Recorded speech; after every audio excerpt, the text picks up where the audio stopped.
ಓಂ ಶ್ರೀ ಗುರುಭ್ಯೋ ನಮಃ. ಅಖಂಡಮಂಡಲಾಕಾರಂ ವ್ಯಾಪ್ತಂ ಯೇನ ಚರಾಚರಂ ತತ್ಪದಂ ದರ್ಶಿತಂ ಯೇನ ತಸ್ಮೈ ಶ್ರೀ ಗುರವೇ ನಮಃ. ತಸ್ಮೈ ಶ್ರೀ ಗುರವೇ ನಮಃ. ಶ್ರೀ ಭಗವಾನುವಾಚ ತಸ್ಮಾದಸ್ಯ ಮಹಾಬಾಹೋ ನಿಗೃಹೀತಾನಿ ಸರ್ವಶಃ ಇಂದ್ರಿಯಾಣೀಂದ್ರಿಯಾರ್ಥೇಭ್ಯಃ ತಸ್ಯ ಪ್ರಜ್ಞಾ ಪ್ರತಿಷ್ಠಿತಾ. ತಸ್ಯ ಪ್ರಜ್ಞಾ ಪ್ರತಿಷ್ಠಿತಾ.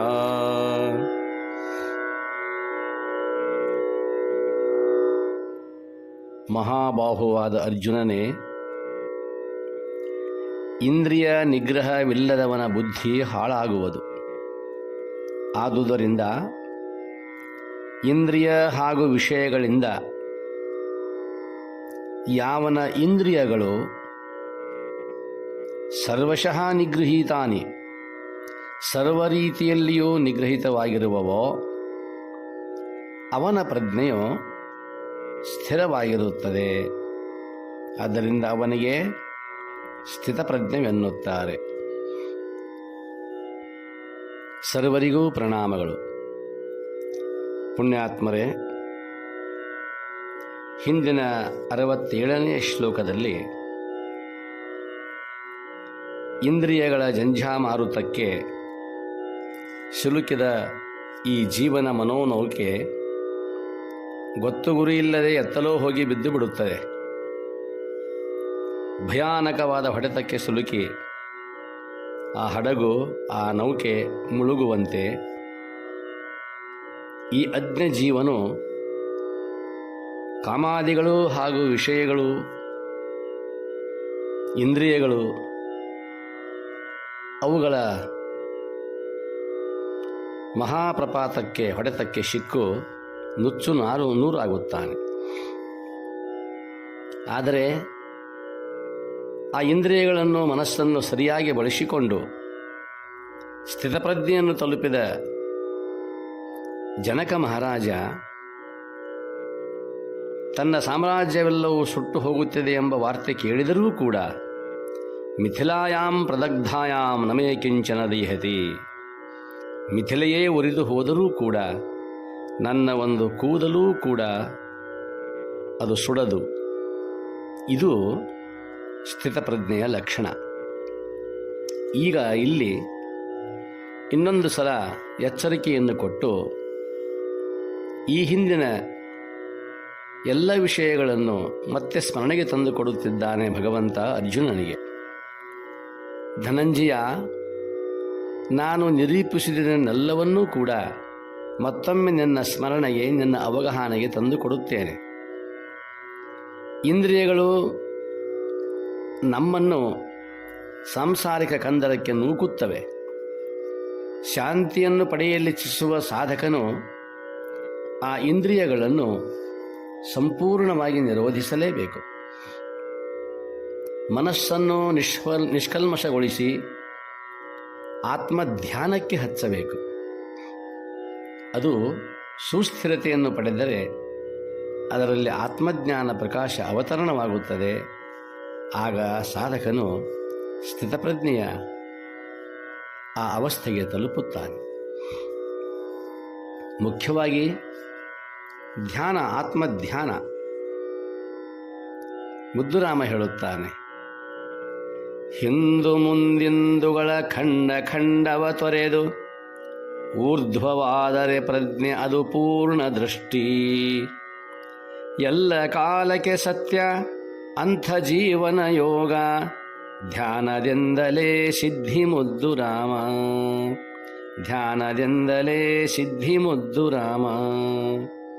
ಹಿಂದು ಮುಂದು ಇಂದುಗಳ ಖಂಡ ಖಂಡವ ತೊರೆದು, ಭೂತದಲ್ಲಿ ಆಗಿರುವಂಥದ್ದನ್ನು, ವರ್ತಮಾನದಲ್ಲಿ ಇರುವಂಥದ್ದನ್ನು, ಮುಂದೆ ಬರುವ ಆಗಾಮಿ ಅವುಗಳ ಖಂಡವಾಗಿರುವಂತಹ ವಿಷಯಗಳನ್ನು, ಖಂಡಿತವಾಗಿರುವಂತಹ ವಿಷಯಗಳು, ಅವು ಅಖಂಡವಾದ ವಿಷಯಗಳಲ್ಲ. ಅದರ ಜೊತೆಗೆ ಊರ್ಧ್ವವಾದರೆ ಪ್ರಜ್ಞೆ, ಆ ಸ್ಥಿತ ಪ್ರಜ್ಞೆ, ಆ ಅರಿವು, ಆ ವಿವೇಕ ಊರ್ಧ್ವವಾದರೆ, ಮೇಲ್ಮುಖವಾದರೆ ಅದು ಪೂರ್ಣ ದೃಷ್ಟಿ. ಎಲ್ಲ ಕಾಲಕ್ಕೆ ಸತ್ಯ ಅಂಥ ಜೀವನ ಯೋಗ. ಎಲ್ಲ ಕಾಲಕ್ಕೂ ಕೂಡ, ತ್ರಿಕಾಲದಲ್ಲೂ, ಇಂದು ಇರಲಿ, ಹಿಂದೆ ಇರಲಿ, ಮುಂದೆ ಇರಲಿ, ಎಲ್ಲ ಕಾಲಕ್ಕೆ ಸತ್ಯ ಅಂಥ ಜೀವನ ಯೋಗ. ಧ್ಯಾನದಿಂದಲೇ ಸಿದ್ಧಿ ಮುದ್ದು ರಾಮ. ಆ ಧ್ಯಾನದಿಂದ, ಆ ಏಕಾಗ್ರತೆಯಿಂದ ಅದು ಆಗಲು ಸಾಧ್ಯ. ಏಕಾವಧಾನದಲ್ಲಿ ಕಾಣುತ್ತಿರು ಪರವನಿ. ಏಕಾವಧಾನದಲ್ಲಿ, ಅಲ್ಲಿ ಯಾವ ಅವಧಾನಗಳೂ ಇಲ್ಲ, ಅಷ್ಟಾವಧಾನಗಳೂ ಇಲ್ಲ, ಶತಾವಧಾನಗಳೂ ಇಲ್ಲ, ಸಹಸ್ರಧಾವನೆಗಳೂ ಇಲ್ಲ, ಏನೂ ಇಲ್ಲ. ಒಂದೇ ಒಂದಾಗಿರತಕ್ಕಂಥದ್ದು, ತಾನೇ ತಾನಾಗಿರುವ ಸ್ಥಿತಿ. ಏಕಾವಧಾನದಲ್ಲಿ ಕಾಣುತ್ತಿರು ಪರವನಿ, ಪರವೃತ್ತಿ ಅಳಿದಳಿದು ತತ್ವ ಕಾಣುವುದೋ. ತತ್ವನೆಲೆ ಬೆಳಕಿನಲ್ಲಿ ಕರ್ಮ ಬಲೆ ಕುಸಿಯುವುದೋ. ತತ್ವನೆಲೆ ಬೆಳಕಿನಲ್ಲಿ ಕರ್ಮ ಬಲೆ ಕುಸಿಯುವುದೋ. ಧ್ಯಾನಿಸೋ ಈಶ್ವರನ ಮುದ್ದು ರಾಮ. ಧ್ಯಾನಿಸೋ ಈಶ್ವರನ ಮುದ್ದು ರಾಮ. ಎಷ್ಟು ಸ್ಪಷ್ಟವಾಗಿ, ದಿಟವಾಗಿ, ಸ್ಫುಟವಾಗಿ ಮುದ್ದುರಾಮ ಹೇಳುತ್ತಾನೆ. ಪರವೃತ್ತಿ ಅಳಿದಳಿದು ತತ್ವ ಕಾಣುವುದೋ. ಬಹಿರಂಗದ ಎಲ್ಲ ವೃತ್ತಿಗಳೂ ಕೂಡ ಅಳಿದು ಹೋಗುತ್ತವೆ. ಅಲ್ಲಿ ತಾತ್ವಿಕ ನೆಲೆಗಟ್ಟಿನ ಮೇಲೆ ನಿಂತಿರೋಣದಿಂದ ಆ ತತ್ವ ನೆಲೆ ಬೆಳಕಿನಲ್ಲಿ, ಆ ಪ್ರಕಾಶದಲ್ಲಿ ಕರ್ಮ ಬಲೆ ಕುಸಿಯುವುದೋ. ನಾನು ಮಾಡಿರುವಂತಹ ಅನೇಕ ಕರ್ಮಾದಿಗಳ ಬಲೆ, ಅದೆಲ್ಲವೂ ಕೂಡ ಆ ಬಂಧನ ಕುಸಿದು ಹೋಗುತ್ತದೆ. ಆ ಕಾರಣದಿಂದ ನೀನು ಧ್ಯಾನಿಸೋ ಈಶ್ವರನ ಮುದ್ದು ರಾಮ. ಅದನ್ನು ಧ್ಯಾನ ಮಾಡುತ್ತಾ ಮಾಡುತ್ತಾ ಮಾಡುತ್ತಾ ನಾನೇ ಈಶ್ವರನಾಗುತ್ತಾನೆ. ಮೊದಲು ಈಶ್ವರ ಬೇರೆ. ಆ ಪ್ರಜ್ಞೆಯನ್ನು ಪಡೆದುಕೊಂಡ ನಂತರದಲ್ಲಿ, ಆ ಅವಸ್ಥೆ ಆವಿಷ್ಕಾರಗೊಂಡ ನಂತರದಲ್ಲಿ ಜೀವ ಈಶ್ವರ ಭೇದ ಇಲ್ಲವೇ ಇಲ್ಲ. ಅಖಂಡವಾಗಿರುವಂತಹ ಅದು ಸ್ಥಿತಪ್ರಜ್ಞೆ ಸ್ಥಿತಿ. ಉಪನಿಷತ್ತು ಕೂಡ, ಕಠೋಪನಿಷತ್ತು ಕೂಡ ಆತ್ಮಾನಂ ರಥಿನಂ ವಿದ್ಧಿ ಶರೀರಂ ರಥಮೇವತು ಬುದ್ಧಿಂ ತೋ ಸಾರಥಿಂ ವಿದ್ಧಿ ಮನಃ ಪ್ರಗೃಹಮೇವ ಚ. ಆತ್ಮನನ್ನು ರಥಿಕನೆಂದು ಒಂದು ರೂಪಕವನ್ನು ಕೊಡುತ್ತಾರೆ ಉಪನಿಷತ್ಕಾರರು. ರಥಿಕ, ರಥವನ್ನು ಏರಿದವ. ರಥವೊಂದು ಬೇಕಲ್ಲ, ಆತ್ಮನೇ ಇಲ್ಲಿ ರಥಿಕ, ರಥವನ್ನು ಏರಿ ಕುಳಿತವ. ಶರೀರವನ್ನು ರಥವೆಂದು ತಿಳಿಯಬೇಕು. ಬುದ್ಧಿಯನ್ನು ಸಾರಥಿ, ಆ ರಥವನ್ನು ಮುನ್ನಡೆಸಬೇಕಲ್ಲ, ಸಾರಥಿಯಾಗಿದ್ದಾನೆ ಬುದ್ಧಿ. ಮನಸ್ಸನ್ನು ಕಡಿವಾಣವೆಂದು ತಿಳಿ. ಮನಸ್ಸೇ ಇಲ್ಲಿ ಕಡಿವಾಣ, ಅದು ಅವನ ಕೈಯಲ್ಲಿ ಹಿಡಿದಿರುವಂಥ ಸೂತ್ರ. ಆ ಕಡಿವಾಣವನ್ನು ಹಿಡಿದುಕೊಂಡು, ಸೂತ್ರವನ್ನು ಕೈಯಲ್ಲಿ ಹಿಡಿದುಕೊಂಡು ಆ ರಥವನ್ನು ಮುನ್ನಡೆಸುತ್ತಿದ್ದಾನೆ ಸಾರಥಿ. ಇಂದ್ರಿಯಾಣಿ ಹಯಾನ್ಯಾಹೋ ವಿಷಯಾಂಸ್ತೇಷು ಗೋಚರಾನ್ ಆತ್ಮೇಂದ್ರಿಯ ಮನೋಯುಕ್ತಂ ಭೋಕ್ತಾ ಇತಿ ಆಹುಹೋ ಮನೀಷಿಣಃ. ಇಂದ್ರಿಯಗಳು ಕುದುರೆಗಳು, ವಿಷಯಗಳು ಇಂದ್ರಿಯ ಮಾರ್ಗಗಳು, ಶರೀರ ಇಂದ್ರಿಯ ಮನಸ್ಸುಗಳಿಂದ ಕೂಡಿದ ಜೀವಾತ್ಮನು ಸಂಸಾರಿ. ಇದು ಬಲ್ಲವರ ಮಾತು. ಇಂದ್ರಿಯಗಳೇ ಕುದುರೆಗಳು. ನಾಗಾಲೋಟದಲ್ಲಿ ಓಡುತ್ತಿವೆ ಈ ಕುದುರೆಗಳು. ಯಾವ ದಿಕ್ಕಿನಲ್ಲಿ ಒಯ್ದು ಬಿಸುಡುತ್ತಿವೆಯೋ ಗೊತ್ತಿಲ್ಲ. ಅಂತಹ ವಿಶಿಷ್ಟವಾಗಿರುವಂತಹ ಕುದುರೆಯ ಬಳಕೆ ಹೇಗೆ ಬಂತು ನೋಡಿ ನಮ್ಮ ಸಂಸ್ಕೃತಿಯಲ್ಲಿ. ಬಹಳ ಹಿಂದಿನ ಕಾಲ, ಆಗ ಇನ್ನೂ ಪ್ರಾಣಿಗಳನ್ನು ಮನುಷ್ಯರು ವಾಹನವೆಂದು ಬಳಸುತ್ತಿರಲಿಲ್ಲ. ಏನೋ ಒಂದು ದಿವಸ ಆಕಸ್ಮಿಕವಾಗಿ ಒಂದು ಅರಣ್ಯದಲ್ಲಿ ಸುಂದರವಾಗಿರುವಂತಹ ಯೌವನಾವಸ್ಥೆಯಲ್ಲಿ, ತರುಣಾವಸ್ಥೆಯಲ್ಲಿರುವಂಥ ಒಂದು ಕುದುರೆ ಓಡ್ತಾ ಇತ್ತು. ಅದರ ಹಿಂದೆ ಚಿರತೆಯು ಧಾವಿಸಿ ಬರುತ್ತಿತ್ತು. ಚಿರತೆ ಆ ಕುದುರೆಯನ್ನು ಹೊಂಚು ಹಾಕಿ ಅದು ತಿನ್ನಬೇಕೆನ್ನುವ ತವಕದಲ್ಲಿತ್ತು. ಅದರ ಹಿಂದೆ ಓಡುತ್ತಾ ಇತ್ತು ಚಿರತೆ. ಆಕಸ್ಮಿಕವಾಗಿ ಅಲ್ಲಿಯೇ ಇದ್ದ ಒಬ್ಬ ವ್ಯಾಧ ಚಿರತೆಗೆ ಬಾಣವನ್ನು ಬಿಟ್ಟ. ತಕ್ಷಣ ಅದು ಉರುಳಿ ಬಿದ್ದಿತು.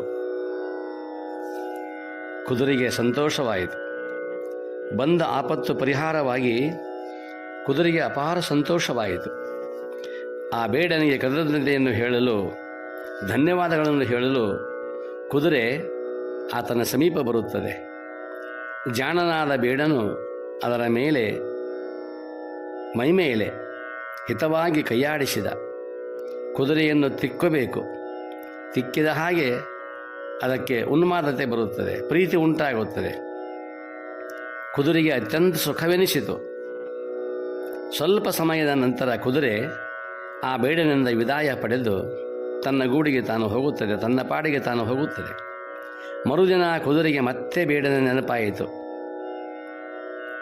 ಪ್ರಾಣ ಉಳಿಸಿದ್ದನ್ನೆಲ್ಲ ಬರೀ ಅಷ್ಟೇ ಮಾಡಿಲ್ಲ. ಆ ಬೇಡ ತನ್ನ ಮೈಮೇಲೆ ಕೈಯಾಡಿಸಿ ಹಿತವಾಗುವಂತೆ ಬಹಳಷ್ಟು ನುಣುಪಾಗಿ ನನ್ನ ಶರೀರ ಹೊಳೆಯುವಂತೆ ತಿಕ್ಕಿದ್ದಾನೆ, ಮಸಾಜ್ ಮಾಡಿದ್ದಾನೆ. ಮತ್ತೆ ನಿನ್ನೆಯ ಸ್ಥಳಕ್ಕೆ ಬಂದು ಬೇಡನನ್ನು ಭೇಟಿಯಾಗಿ ಹೋಯಿತು. ಹೀಗೆಯೇ 4-5 ದಿನಗಳು ಗತಿಸಿದವು. ಆ ಕುದುರೆ ಅವನ ಅಂಗೈ ಸ್ಪರ್ಶ ಸುಖಕ್ಕೆ ಸಂಪೂರ್ಣ ಸೋತು ಹೋಯಿತು. 5ನೆಯ ದಿವಸ ಕುದುರೆಯು ಬೇಡನ ಗುಡಿಸಲಿಗೇ ಬಂದಿತು. ಈಗ ಆತ ಬೇಡವೆಂದರೂ ಅದು ಹೋಗುವಂತಿರಲಿಲ್ಲ. ಕಾರಣ ಅವನ ಹಸ್ತದ ಆ ಸ್ಪರ್ಶದ ಸುಖ, ಮೈ ತಿಕ್ಕುವಿಕೆ. ಇದನ್ನರಿತು ಜಾಣನಾದ ಬೇಡನು ಒಂದು ದಿನ ಕುದುರೆಯ ಮೇಲೆ ಪ್ರವಾಸಕ್ಕೆಂದು ಹತ್ತಿದ, ನೋಡಬೇಕೆಂಬುದಾಗಿ. ಆಯಿತು ನೋಡಿ. ಆ ಪ್ರವಾಸ ಪ್ರಾರಂಭವಾಗಿದ್ದು ಇನ್ನೂವರೆಗೆ ಮನುಷ್ಯ ಆ ಕುದುರೆಯ ಮೇಲಿಂದ ಕೆಳಗೆ ಇಳಿಯುತ್ತಲಿಲ್ಲ. ಕುದುರೆಗೆ ಏನೂ ಮುಕ್ತಿ ದೊರೆತಿಲ್ಲ. ಸ್ಪರ್ಶ ಸುಖಕ್ಕೆ ಸೋತ ಆ ಒಂದು ಕುದುರೆಯಿಂದ ಸಮಸ್ತ ಕುದುರೆಯ ಕುಲವೇ ಬಂಧನಕ್ಕೆ ಒಳಗಾಯಿತು ಇವತ್ತಿನ ದಿವಸ. ಹೀಗೆ ಕುದುರೆಯ ಬಳಕೆ ಆರಂಭವಾಗಿದ್ದು ಈ ರೀತಿಯಲ್ಲಿ. ಚಿರತೆ ಬೆನ್ನು ಹತ್ತಿ ಹೋದದ್ದರಿಂದ ನಾನು ಇನ್ನು ಸಾಯುತ್ತೇನೆ ಎಂಬ ಪ್ರಜ್ಞೆಯಲ್ಲಿ ಇರುವಾಗ ನಾಗಾಲೋಟದಿಂದ ಓಡುತ್ತಾ ಇತ್ತು ಆ ಕುದುರೆ. ಅದನ್ನು ಬದುಕಿಸಬೇಕೆಂದು ಚಿರತೆಯನ್ನು ಹೊಡೆದ. ಚಿರತೆ ಸತ್ತು ಹೋಗಿದೆ. ಆದರೆ ಕುದುರೆ ಸಂಪೂರ್ಣ ಇವನ ವಶವಾಗಿದೆ. ಧನ್ಯವಾದಗಳನ್ನು ಹೇಳಲು ಬಂದ ಕುದುರೆ ಅದರ ಧನ್ಯವಾದ ಇನ್ನೂ ಮುಗಿದೇ ಇಲ್ಲ, ನಿರಂತರವಾಗಿ ಸಾಗುತ್ತಾ ಇದೆ. ಹೀಗೆ ಈ ಇಂದ್ರಿಯಗಳು, ಕುದುರೆಗಳು, ವಿಷಯ ಇಂದ್ರಿಯ ಮಾರ್ಗಗಳು. ಆ ಕುದುರೆ ಆ ವಿಷಯಗಳ ಮಾರ್ಗವನ್ನು ಹಿಡಿದು ಓಡುತ್ತಾ ಇದೆ. ಶರೀರ, ಇಂದ್ರಿಯ, ಮನಸ್ಸುಗಳಿಂದ ಕೂಡಿದ ಈ ಜೀವಾತ್ಮ, ಇವನಿಗೆ ಸಂಸಾರಿ ಎಂದು ಹೇಳುತ್ತಾರೆ ಬಲ್ಲವರು. ಯಾವನ ಮನಸ್ಸು ಅನಿಗ್ರಹಿತವೋ, ಯಾವನ ಸಾರಥಿ ಅವಿಚಾರಿಯೋ, ಅವನ ಇಂದ್ರಿಯಗಳು ತುಂಟ ಕುದುರೆಗಳಂತೆ ಅವಶವಾಗಿವೆ.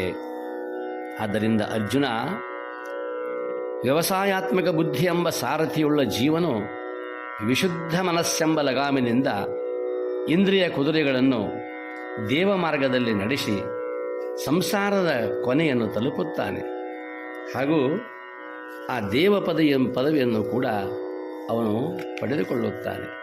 ಅದಕ್ಕಾಗಿ ವ್ಯವಸಾಯಾತ್ಮಿಕ ಬುದ್ಧಿ ಏಕಾ ಇಹ ಕುರುನಂದನೆ ಎಂಬುದಾಗಿ ಹಿಂದೆ ಹೇಳಿದ್ದಾನೆ ಭಗವಂತ. ಆ ರೀತಿಯಾಗಿರುವಂತಹ ಅಂತಸಾರಥಿ ಉಳ್ಳತಕ್ಕಂತಹ ಜೀವನು ವಿಶುದ್ಧ ಮನಸ್ಸೆಂಬ ಲಗಾಮಿನಿಂದ, ಕಡಿವಾಣವಿದೆಯಲ್ಲ ಕೈಯಲ್ಲಿ, ಅದರಿಂದ ಆ ಕುದುರೆಗಳನ್ನು ತನ್ನ ನಿಯಂತ್ರಣದಲ್ಲಿ ತನ್ನ ತೆಕ್ಕೆಗೆ ತೆಗೆದುಕೊಂಡು ಮುನ್ನಡೆಸಿಕೊಂಡು ಹೋಗುತ್ತಾನೆ. ಈ ಸಂಸಾರದ ಈ ಕೊನೆಯನ್ನು ತಲುಪುತ್ತಾನೆ. ಅದಕ್ಕಾಗಿ ನೋಡಿ, ಭಾರತ ದೇಶದ ಆಧ್ಯಾತ್ಮಿಕ ಪರಂಪರೆಯಲ್ಲಿ, ಇತಿಹಾಸದಲ್ಲಿ ಒಂದು ಅಪರೂಪವಾದ ಘಟನೆ ನಡೆದು ಹೋಯಿತು. ಅದು ಪ್ರಾಸಾದಿಕ ಘಟನೆ. ಸ್ವಾಮಿ ರಾಮಕೃಷ್ಣ ಪರಮಹಂಸರು ಯುಗಾವತಾರಿಗಳು, ಸದಾ ಬ್ರಹ್ಮಭಾವದಲ್ಲಿ ತಲ್ಲೀನರು. ಅವರ ಸತಿ ಶಾರದಾಮಣಿಯವರು ಅಷ್ಟೇ ಸಾತ್ವಿಕರು, ಶಾಂತ ಸಂಯಮರು. ರಾಮಕೃಷ್ಣ ಪರಮಹಂಸರಿಗೆ ಹೊಸದಾಗಿ ಲಗ್ನವಾಗಿತ್ತು. ಮೊದಲನೆಯ ದಿನವೇ ಪರಮಹಂಸರು ಸತಿ ಶಾರದಾಮಣಿಯವರನ್ನು ಕೇಳಿದರು. ಅದೇ ಆಗ ಮೊದಲಗಿತ್ತಿಯಾಗಿ ಆಗಮಿಸಿರತಕ್ಕಂತಹ ಶಾರದಾಮಣಿಯವರನ್ನು ಕೇಳುತ್ತಾರೆ ಪರಮಹಂಸರು, ನನಗೆ ನೀನು ಹೇಗೆ ಕಾಣುತ್ತೀ ಹಾಗೆ ನಾನು ನಿನ್ನನ್ನು ನೋಡಬೇಕು, ಅಥವಾ ಈ ಜನರೆಲ್ಲರೂ ತಿಳಿದಿರುವಂತೆ ನೋಡಬೇಕೇ? ಜನ ತಿಳಿದ ಹಾಗೆ ನನ್ನನ್ನು ನೋಡಬೇಕೋ, ನನಗೆ ಹೇಗೆ ಕಾಣುತ್ತೀಯೋ ಹಾಗೆ ನೋಡಬೇಕೋ ಎಂಬುದು ಅವರ ಪ್ರಶ್ನೆ.